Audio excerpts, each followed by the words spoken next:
The investigation into what happened to Robby Gordon, the NASCAR star, Robby Gordon's father, and Robby Gordon's stepmother continues, and there may be a big break in this case because we found out, initially they thought that this was a murder-suicide. This happened yesterday.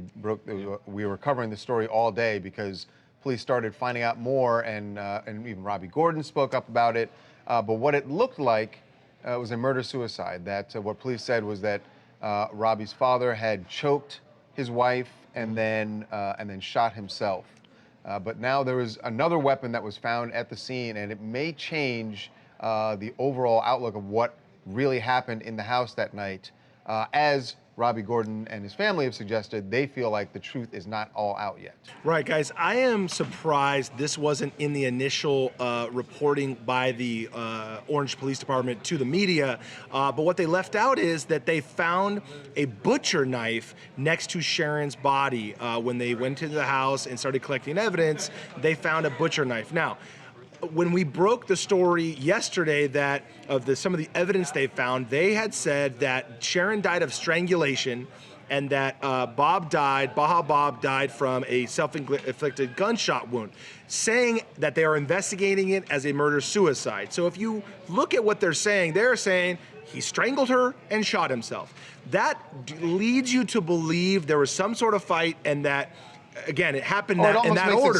Almost makes it seem like he attacked her and then killed himself. Right. So the reason the knife is important, and I spoke to the family attorney, Steve Nichols, this morning, and they believe this knife is going to be a very important part of this investigation. And the reason that is, I am told that is because there could have been mutual combat here. And if there was mutual combat, the story is totally different. Now, again, both parties are deceased, so there is no way to know exactly what they said to each other or what started before they actually both ended up dead. But with the fact that there's a knife next to her and a rifle next to him, it changes the narrative of what Bobby, it also changes the possibilities that could have happened here. And I would say even to the case of the self-inflicted gunshot wound. I mean, that part I think is consistent. It's consistent. That they probably know. Right. But it's whether or not he was defending himself when he ended up strangling her, or was. Oh, it changes what precipitated it. And I mentioned that, and what I was told back is that they believe that once all the evidence is released by the coroner's office in Orange County, that it will not be a murder-suicide. If you can read into that all you want, but the word murder will not be used. Hey guys, it's Crystal from Arlington, Texas. I guess my main concern is I don't understand why so much is going to change if it was a self-defense and he ultimately shot himself. Doesn't it still fall in the category of a murder-suicide?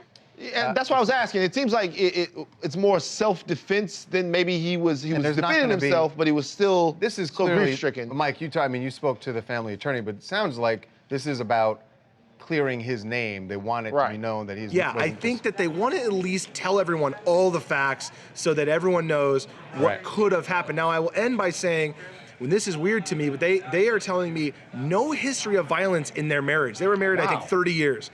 Didn't fight, never had any kind of domestic violence, nothing that anyone ever saw in the past before that day. Well, that definitely makes it stranger, whatever happened leading up to it. Yeah.